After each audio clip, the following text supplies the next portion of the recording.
Halo semuanya, gimana kabarnya? Jumpa lagi dengan saya Muhammad Ariful Furqon di video pembelajaran kita hari ini.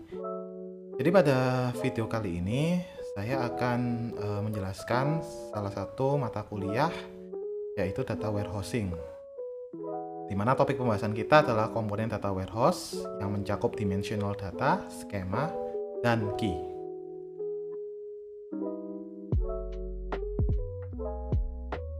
Nah, pada gambar berikut bisa dilihat ya konsep dari data warehouse. Jadi kemarin kita sudah membahas mengenai konsep data warehouse, kemudian arsitektur, hingga yang terakhir adalah ETL. Nah, sebenarnya apa sih data warehouse itu?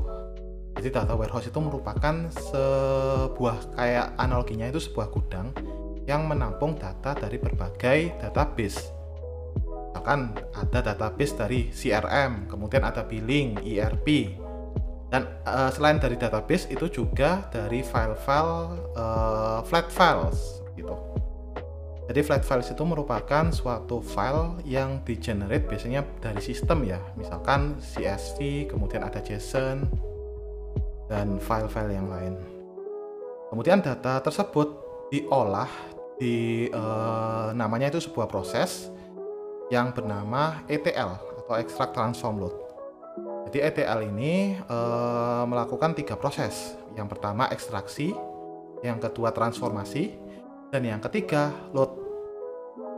Kemudian data yang sudah ditransformasikan itu dikirimkan ke data warehouse dan nanti bisa diolah lebih lanjut sehingga data itu siap untuk didistribusikan ke end usernya. Gitu. Nah, ada beberapa bentuk penyajian data warehouse ya. Yang pertama itu sebagai reporting atau pelaporan. Yang kedua sebagai analitik atau analisa data ya. Kemudian yang ketiga adalah data mining atau penggalian data. Nah, arsitektur data warehouse. Jadi seperti yang kita bahas sebelumnya ya, bahwa arsitektur data warehouse itu terbagi menjadi 2. Yang pertama centralized data warehouse dan yang kedua component based data warehouse.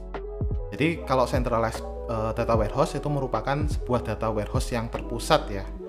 Ada satu pusatnya atau satu intinya yang menjadi sebuah gudang yang menampung data dari berbagai database.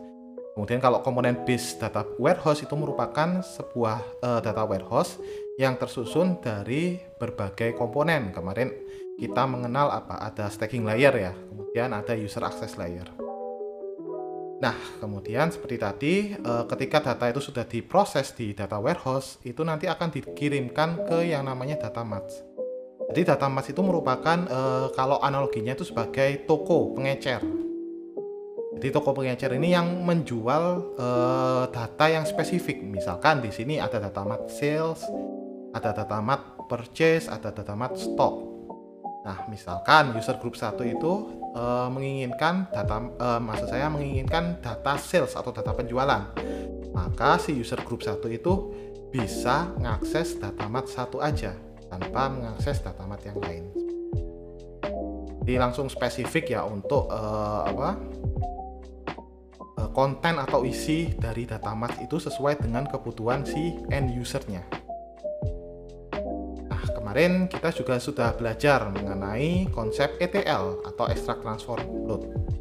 Jadi data dari data source A, kemudian ada data source B, dan data source yang lain itu dilakukan proses ETL, mulai proses read, membaca, proses apply logic, mengaplikasikan logika, dan yang terakhir proses write. Jadi proses write ini meloadkan data dari database ke data warehouse. Sehingga nanti ketika di data warehouse itu bisa jadi ada backup-nya ya, backup-nya dari masing-masing data yang sudah dikopikan atau biasanya dihapus ketika sudah didistribusikan. Jadi pada pertemuan sebelumnya kan kita sudah mengenal kan ada yang namanya persistent stacking layer, kemudian ada non persistent stacking layer. Kalau persistent stacking layer itu ketika kita sudah selesai nih, katakanlah sudah selesai mendistribusikannya, maka data tersebut masih disimpan di data warehouse. Sebaliknya, kalau non-persistent staging layer ketika sudah didistribusikan, maka data akan dihapus di staging layernya, seperti itu. Selanjutnya, tujuan dari data warehouse. Jadi di sini tujuan dari data warehouse itu menyediakan data untuk pengambilan keputusan atau decision making. Nah, biasanya itu kita mengkombinasikan antara data warehouse dengan business intelligence atau BI, sehingga dapat digunakan sebagai data driven decision making yang berkualitas. Kemudian, data yang dibutuhkan untuk pengambilan keputusan itu bisa jadi data yang bersifat past atau data masa lampau ya. Kemudian present, data saat ini, data unknown, data yang masih belum tahu. Kemudian ada data future. Nah, maksudnya data future itu ketika kita menganalisis sebuah data ya di dalam data warehouse, itu kan tadi kita mengenal ada data mining ya. Nah, dengan menggunakan metode data mining itu kita dapat memahami data future ini, data yang akan terjadi di masa mendatang. Nah, itu kita menggunakan metode-metode prediktif untuk menganalisa data tersebut. Nah, selanjutnya jenis data warehouse. Jadi di sini untuk jenis data warehouse itu terbagi menjadi dua ya teman-teman. Yang pertama dari segi BI kategori dan yang kedua dari segi data model. Kalau BI kategori itu bisa dilihat bahwa maksudnya yang termasuk dimensional itu ya. Jadi di sini tuh perbedaannya yang masuk dimensional itu adalah basic reporting dan online analytical processing atau OLAP. Sedangkan yang masuk ke data mining itu predictive analytic dan exploratory analytic. Itu. Jadi terbagi menjadi dua ya untuk jenis data warehouse ini. Selanjutnya data warehouse di sini lebih ditekankan untuk mendukung basic reporting dan OLAP. Kemudian pengaturan data di data warehouse itu menggunakan dimensional modeling atau pemodelan dimensi ya. Biasanya itu kita memodelkan dengan 3 dimensi. Atau bisa kita tuliskan ada sumbu X, sumbu Y, dan sumbu Z.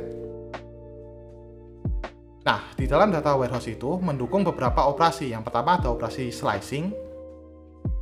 Ini operasi slicing. Men-slice salah satu dimensi pada data warehouse.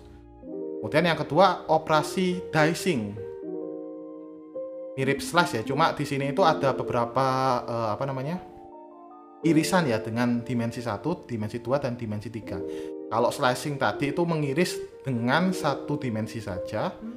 Sedangkan kalau dicing itu bisa lebih dari 1. Bisa 3-3-nya itu bisa seperti itu. Kemudian selanjutnya ada roll up dan drilling down. Jadi roll up itu merupakan suatu pendekatan dalam data warehouse itu untuk menganalisa data yang dari spesifik ke general. Jadi menganalisa data dari spesifik ke general itu roll up. Sedangkan drilling down itu kebalikannya, menganalisis dari data yang general ke data spesifik. Bahkan di sini Amadeus Entertainment ini ya, ini memiliki 2 divisi. Yang pertama divisi 1 dan yang kedua divisi 2. Kemudian divisi 1 ini berada di region 1 dan region 2, sedangkan divisi 2 berada di region 3 dan region 4. Di mana masing-masing region itu terdapat store. Misalkan di region 1 ada store 1 dan store 2. Dengan menggunakan roll up, kita terlebih dahulu menganalisa store-nya ya teman-teman.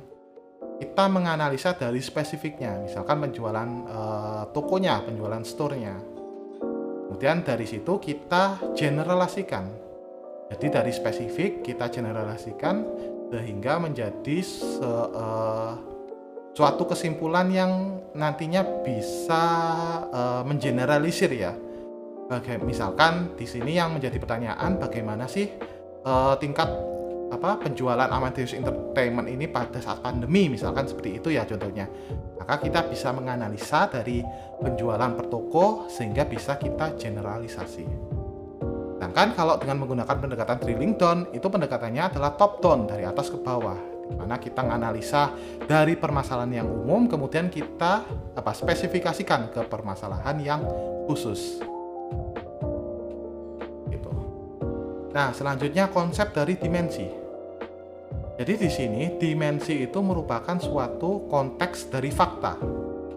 Kemudian dimensi disimpan dalam sebuah dimension table. Kemudian dimension table itu terkoneksi dengan fact table untuk menjelaskan konteks atau dimensi dari fact, seperti itu. Nah, biasanya kita menyimpan sebuah data ya, misal katakanlah data dari database, itu kita modelkan terlebih dahulu ke dalam pemodelan dimensional. Jadi kalau misalkan teman-teman itu bekerja di database kan, jadi kalau database itu datanya itu dalam pemodelan relasional ya, Mas. Sedangkan kalau di data warehouse itu pemodelannya itu sudah dimensional. Oke, selanjutnya mengenai dimensional data. Jadi struktur dimensional data itu terdiri atas dua bagian. Yang pertama ada tabel fakta atau fact table. Kemudian yang kedua adalah dimensional table atau tabel dimensi. Sedangkan untuk struktur IRD dari dimensional data ada dua jenis. Yang pertama star schema, kemudian yang kedua adalah snowflake schema.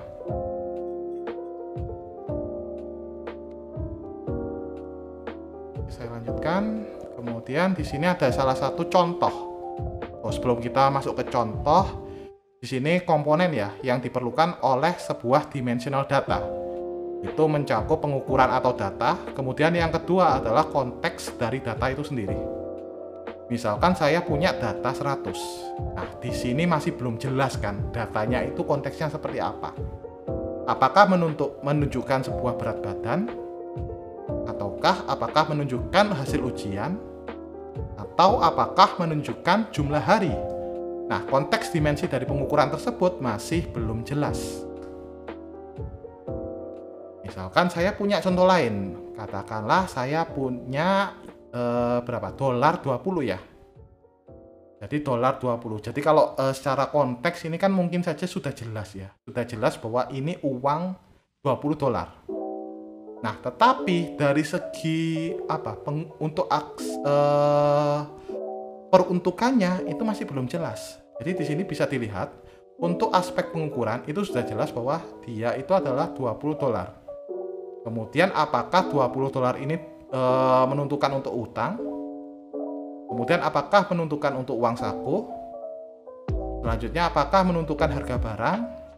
Sehingga konteks dimensi dari $20 ini sebenarnya masih abu-abu ya teman-teman, masih belum jelas. Nah, di sini aspek pengukuran atau data saja masih belum cukup. Dibutuhkan sebuah aspek konteks dari data atau aspek dimensinya. Nah, biasanya kata-kata yang mengindikasikan aspek konteks atau dimensi itu bisa menggunakan dua kata berikut ini. Yang pertama adalah kata by, atau bisa berarti per atau untuk setiap, atau kata for, untuk. Gitu. Nah, misalkan di sini kalimat yang mengindikasikan konteks atau dimensi ya. Misalkan di sini saya punya berapakah rata-rata gaji pegawai per bulan atau per departemen atau per wilayah. Nah, di sini untuk pengukurannya adalah rata-rata gaji pegawai. Kemudian dimensinya kita bagi menjadi 3. Yang pertama ada per bulan, per departemen, dan per wilayah. Itu sebagai dimensi. Misalkan saya punya kalimat yang lain, berapakah rata-rata IPK mahasiswa per prodi atau per semester atau per asal daerah? Nah, ini bisa kita tuliskan bahwa untuk pengukuran adalah rata-rata IPK mahasiswa. Kemudian dimensinya adalah prodi per prodi, kemudian per semester, dan ada per asal daerah. Seperti itu teman-teman, untuk menunjukkan suatu kalimat yang mengindikasikan sebuah konteks atau dimensi. Nah, ini penjelasannya ya, bahwa untuk kalimat by itu biasanya digunakan untuk melakukan slicing. Kemudian ada grouping by values berdasarkan nilai of the entire dimension. pada keseluruhan dimensi. Sedangkan untuk for itu biasanya penggunaannya itu cukup satu atau lebih nilai spesifik dari keseluruhan dimensi. Jadi kalau by itu slicing ya, slicing value-nya, sedangkan for itu biasanya adalah dicing ya, bisa sebagai dicing. Jadi satu atau lebih nilai dari keseluruhan dimensi. Seperti itu. Oke, selanjutnya, jadi di sini kadang kata yang mengindikasikan dimensi itu tidak disebutkan secara eksplisit ya. Misalkan di sini contohnya, berapakah rata-rata gaji pegawai tetap UNED per bulan, per departemen atau per wilayah? Jadi di sini maksudnya tidak secara eksplisit itu nggak ada wording pernya teman-teman.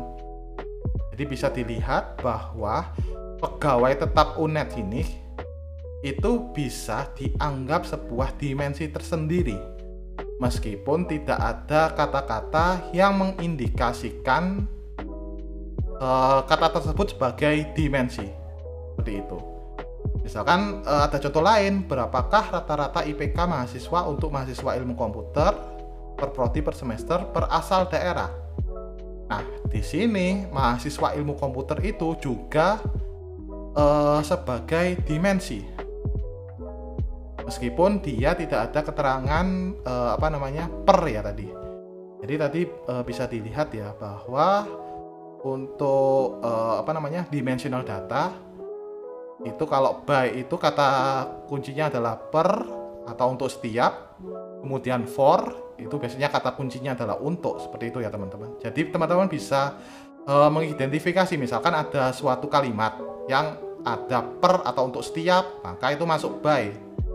Kemudian kalau ada untuk itu sebagai for ya teman-teman, seperti itu.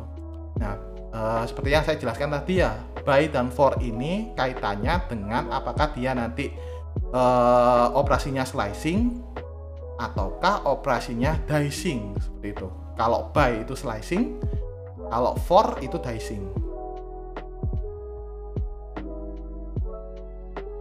Oke, selanjutnya fakta dan tabel fakta.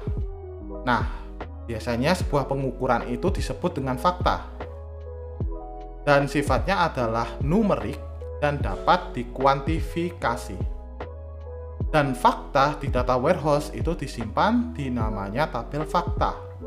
Contohnya fakta ini adalah gaji, kemudian ada jumlah uang dan tahun. Seperti itu. Jadi fakta itu merupakan numerik ya, pengukuran numerik yang dapat dikuantifikasi, dapat dihitung nilainya. Selanjutnya ada proses additivity ya, penambahan ya. Jadi ketika bekerja di dalam sebuah data warehouse ada beberapa proses. Salah satunya adalah additivity atau penjumlahan. Ini penjelasannya, fakta pada data warehouse itu bisa dibagi menjadi 3 teman-teman. Karena fakta tersebut merupakan pengukuran yang memiliki nilai ya, memiliki value dan dapat dikuantifikasi. Sedangkan fakta sendiri itu terbagi menjadi 3. Yang pertama adalah aditif, kemudian yang kedua adalah non-aditif, dan yang ketiga adalah semi-aditif. Nah, misalkan di sini untuk aditif ya. Jadi aditif itu merupakan fakta yang bisa ditambah dalam semua kondisi. Misalkan saya punya student credit hours tracking. Jadi ada Jackson Sally, Thompson Richard, Williams Greta, dan Young Ted. Kemudian di sini untuk kolom 2020-2021 credit hours complete ya. Misalkan saya mencari total seluruh jam komplit dari semua mahasiswa. Jadi di sini saya menggunakan operasi agregat penjumlahan. Di 30 ditambah 36 ditambah 34 ditambah 28 hasilnya adalah 128. Seperti itu. Misalkan saya mau mencari gaji dari karyawan di fakultas. Katakanlah ada Johnson Susan, Wilson Robert, dan sebagainya ya. Untuk Johnson Susan gajinya 250, Wilson Robert 150, dan seterusnya. Katakanlah saya menginginkan sebuah data total gaji dari seluruh pegawai fakultas, maka kita bisa menggunakan fungsi agregat untuk menjumlahkan kolom salary ini. Itu.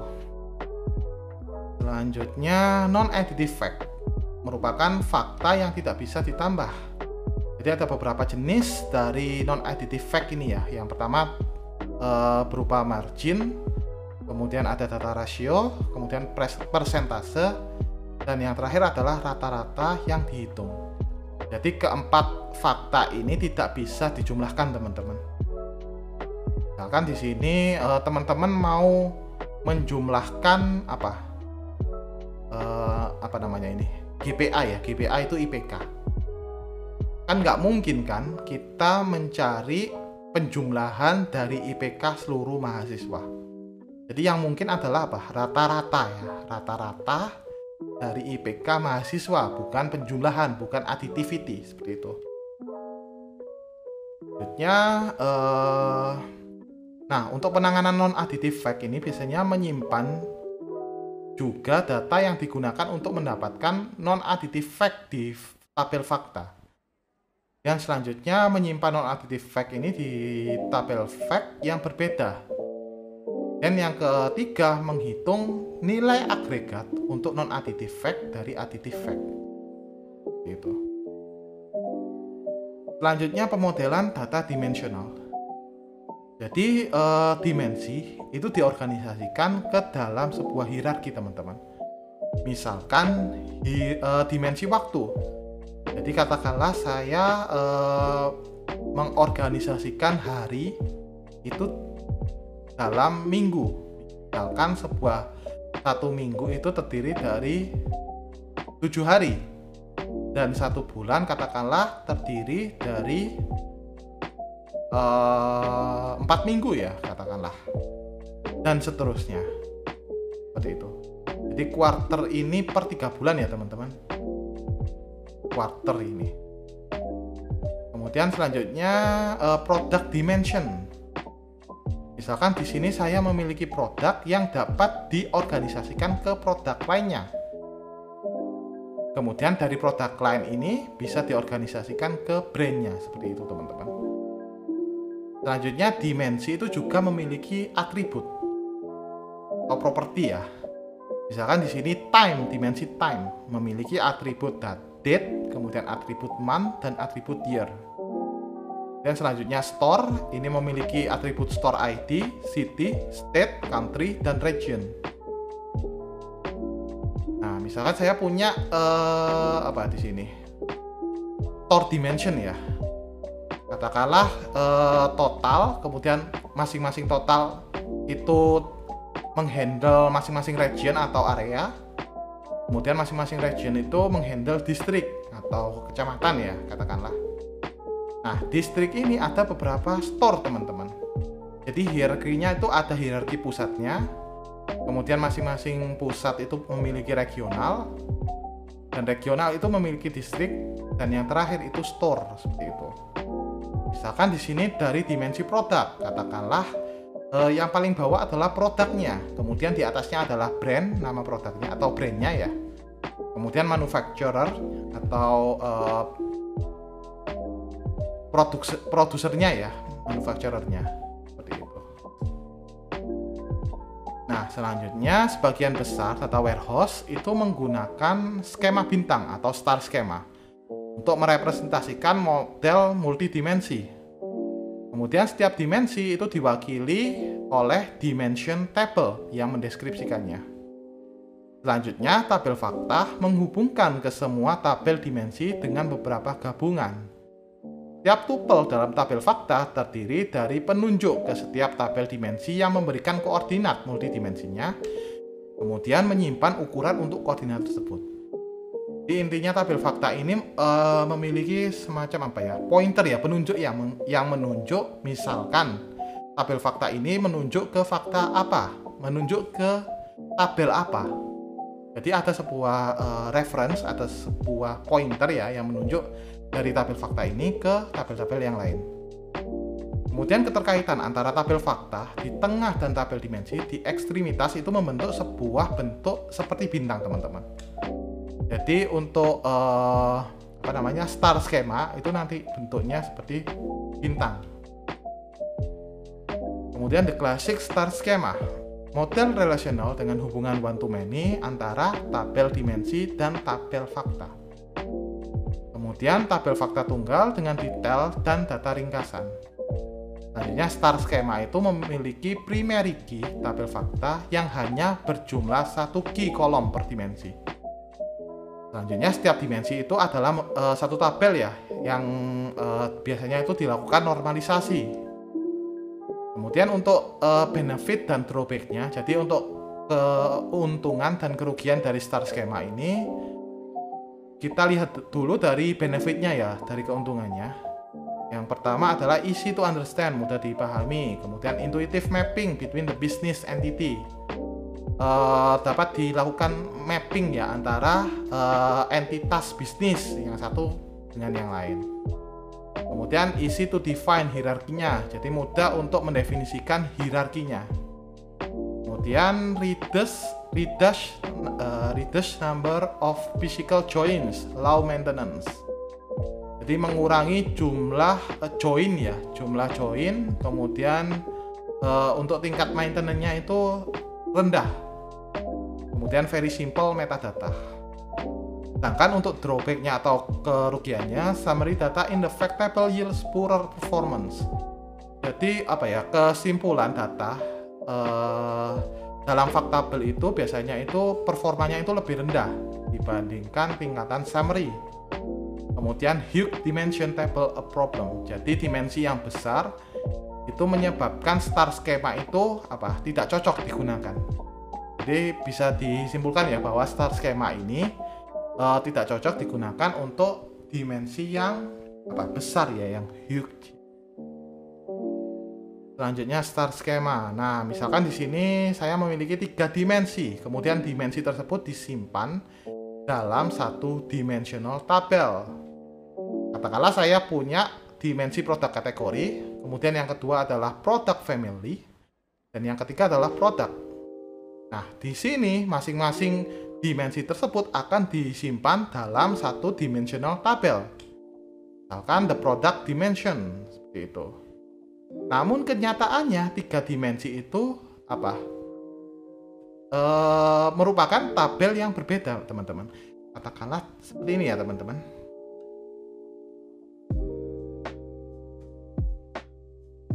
Misalkan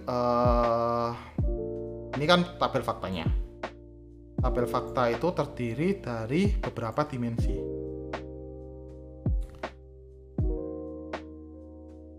Misalkan di sini produk kategori. Kemudian ada produk family, dan yang terakhir adalah produk. Nah, ketika model ini digunakan atau dimodelkan dalam dimensional table, itu hanya ditulis dalam satu tabel. Yang kenyataannya itu terdiri dari 3 dimensi, teman-teman. Jadi 3 dimensi itu bisa dituliskan dalam satu tabel dimensi. Gitu. Nah, misalkan di sini ada contoh ya star schema ya. Misalkan pusatnya itu adalah budget fact. Jadi fakta budget. Nah, fakta budget ini memiliki 3 dimensi. Yang pertama ada dimensi department, kemudian dimensi waktu, time dimension, kemudian ada expense kategori dimension. Nah, kalau kita memodelkannya dengan tabel dimensi, maka bisa dituliskan sebagai satu tabel dimensi yang terdiri dari department dimension, expense dimension, dan yang terakhir adalah time dimension. Itu untuk star schema. Kemudian untuk snowflake schema merupakan tipe dari star schema yang memiliki model yang kompleks, yang lebih kompleks. Kemudian snowflake is a method of normalizing the dimension table in a star schema. Jadi snowflaking itu sebenarnya merupakan suatu metode untuk melakukan normalisasi pada tabel dimensi di start schema. Jadi kalau maksudnya itu di start schema kan kita itu memodelkan beberapa dimensi itu dalam satu tabel ya. Nah, dengan menggunakan Snowflake schema itu kita bisa normalisasi, kita bisa pecah-pecah antara dimensi satu dengan dimensi yang lain, seperti itu. Kemudian the normalization eliminates redundancy. Jadi proses normalisasi itu mengeliminasi ya namanya data redundance atau data duplikat. Kemudian yang keempat, the result is more complex query and reduce query performance.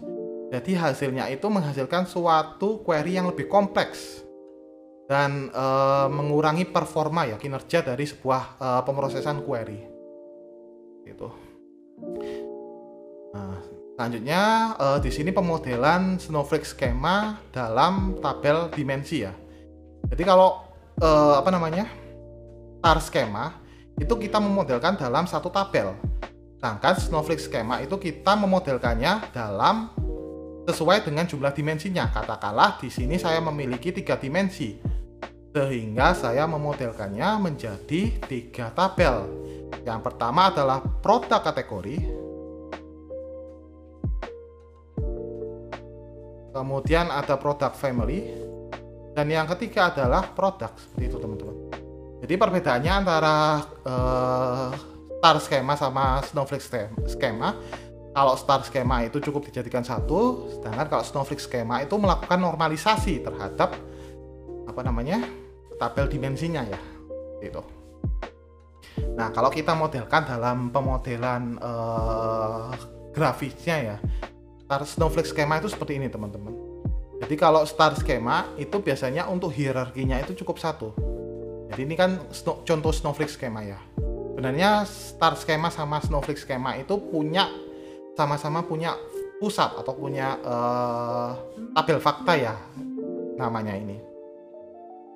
Jadi kalau star schema itu hanya memiliki satu hierarki. Jadi levelnya itu sampai level 1 ya. Sedangkan untuk Snowflake schema itu bisa lebih dari 1. Bahkan di sini level 2. Dan bisa turunannya lagi level 3 seperti itu. Nah, di sini perbedaannya antara star schema sama Snowflake schema ya. Bisa dilihat bahwa star schema itu all dimensions along a given hierarchy is one dimension tabel. Jadi seluruh dimensi yang ada itu dimodelkan dalam satu tabel dimensi. Kemudian untuk Snowflake schema, each dimension atau dimensional level in its own tabel. Jadi masing-masing dimensi atau masing-masing level dari dimensi itu ya memiliki satu tabel tersendiri.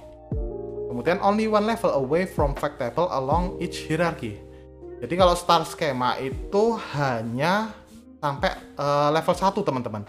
Hanya berbeda satu level dari fact table-nya, dari pusatnya.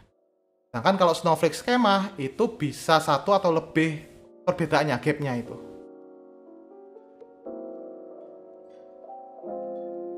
Oke, next. Selanjutnya, ada lagi perbedaan antara star schema sama Snowflake schema.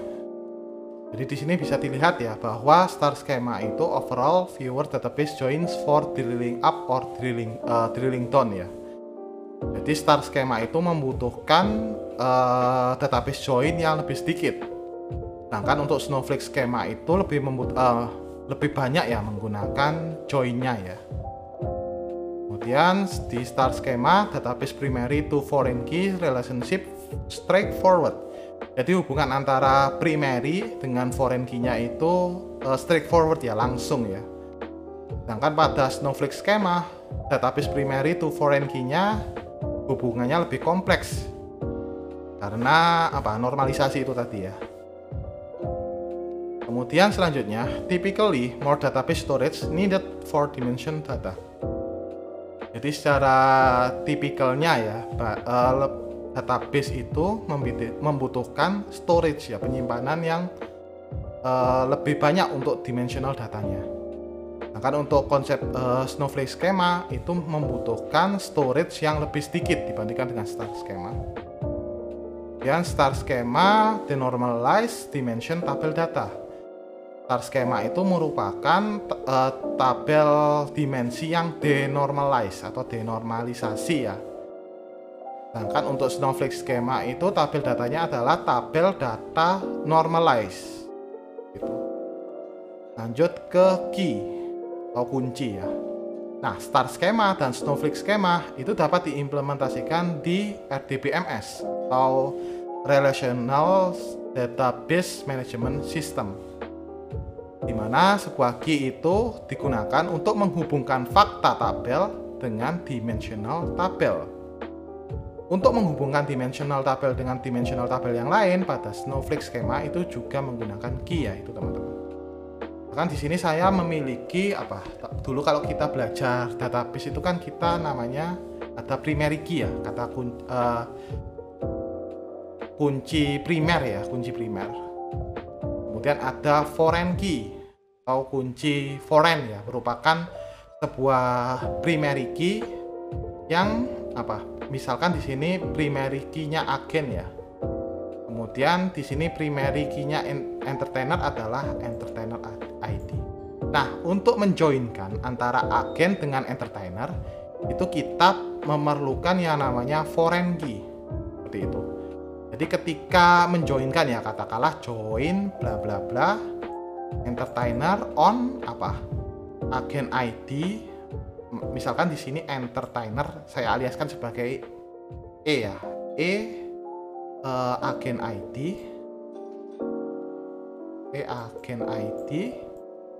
sama dengan agen ID agen ID gitu teman-teman. Jadi biasanya foreign key ini digunakan untuk menjoinkan antara dua tabel. Selanjutnya penjelasan dari primary key ya.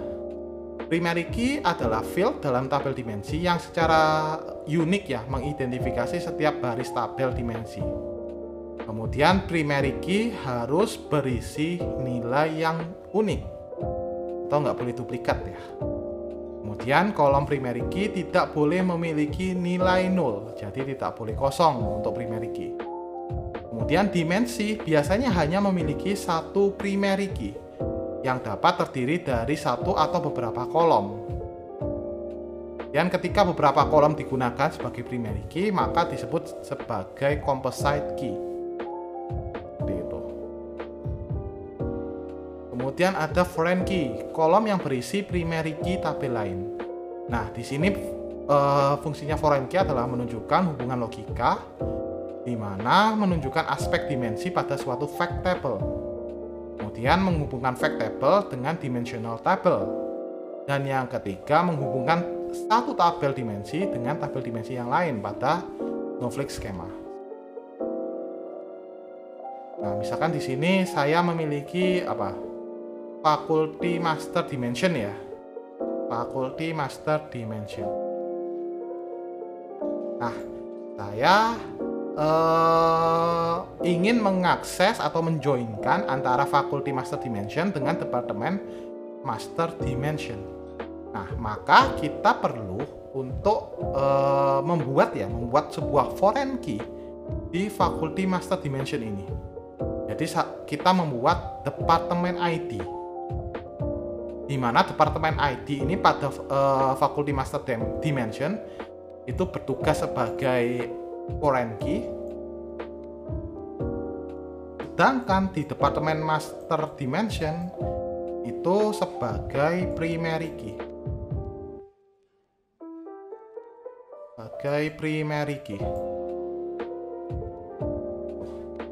Kemudian ada natural key dan surrogate key. Jadi natural key itu merupakan primary key yang diambil dari atribut bawaan suatu objek. Kemudian natural key memiliki makna yang berhubungan dengan data yang dimodelkan ya. Selanjutnya untuk surrogate key itu merupakan primary key buatan, biasanya dari ID yang di-generate dari suatu DBMS ya. Selanjutnya surrogate key tidak memiliki makna yang berhubungan dengan data yang dimodelkan. Jadi bisa terlihat ya bahwa Untuk natural key itu merupakan primary key bawaan ya dari suatu objek atau suatu dimensi. Itu biasanya ada hubungannya dengan data yang dimodelkan. Sedangkan surrogate key itu merupakan primary key buatan, yang biasanya itu surrogate key itu di-generate oleh DBMS-nya itu, dimana surrogate key itu tidak memiliki makna yang ada kaitannya ya atau berhubungan dengan data yang dimodelkan.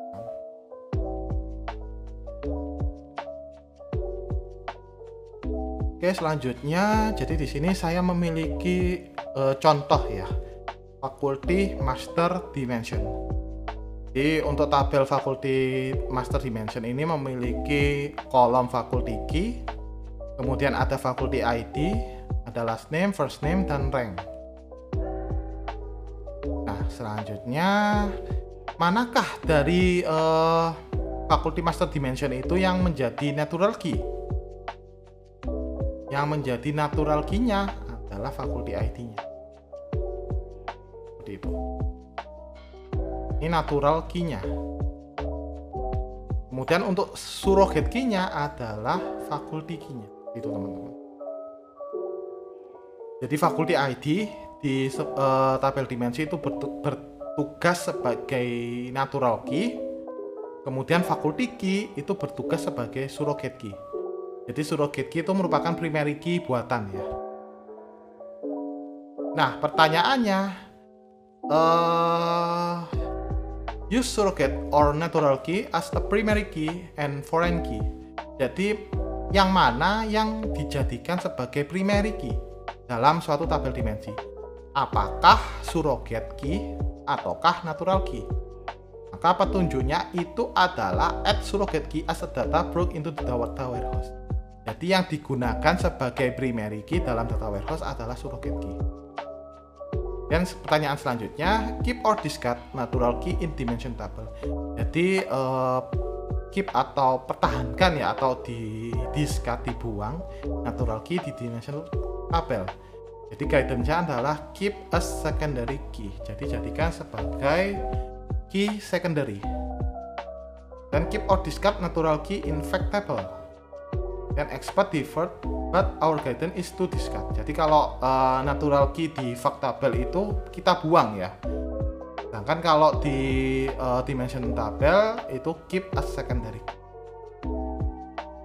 Nah, mungkin nanti teman-teman bisa belajar lagi ya di salah satu penjelasan di YouTube. Di sini bisa diakses di HTTPS YouTube ini, sudah saya share linknya. Jadi silakan bisa dipelajari perbedaan antara natural key dan surrogate key.